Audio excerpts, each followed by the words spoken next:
Chapter 16. The Return of the Greats.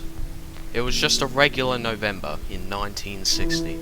However, what would happen next would be the most unbelievable event since the Earth's creation. Approaching the planet, jiggling as they go, were the great and wondrous Big Jimmy and Johnny Hotbody, who were finally reunited with their planetary creation. The two recognized the planet and wanted to get a closer look at what had happened all this time later.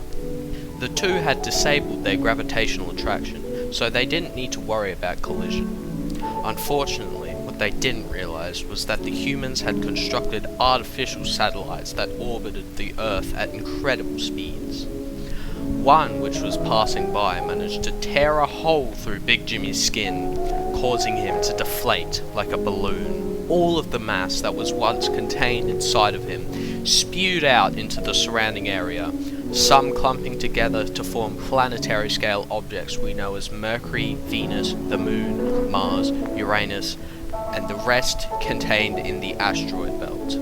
Johnny Hotbody, feeling much sorrow for what had happened to his brother, decided to anchor himself into the approximate center of the newly formed planets, as well as Earth, and he re-enabled his gravitational pull.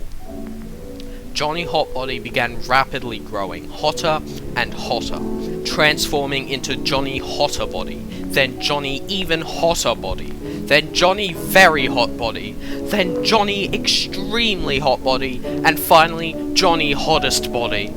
After this, Johnny Hotbody became so unbelievably hot that he ignited into a star that would be known as the Sun, his scale increasing rapidly. All across Earth, people panicked, scientists struggling to figure out what this new object was. The Great Tree realized that the new sun was a much better source of light and energy than his natural light sources, so he destroyed each one. Joe Mama, who was wandering around nearby, saw the commotion and decided to get a closer look. She settled into the gravity of the sun and became what we know now as Jupiter. Meanwhile, what was left of Big Jimmy continued to hurtle down to Earth. Eventually, Big Jimmy crashed into the house of Albert and your mum, which your mum noticed and became enraged. Big Jimmy stood up to see a large ball of fat touching him, and so he impulsively shoved your mum into a 5.4 meter deep hole, where she would remain for many, many years. Albert, who had been out shopping, returned to find his home destroyed and his wife nowhere to be seen. He looked around and found his first experiment for artificial life, an animatronic bear he named Feddie Fozzbear, and asked it what had happened.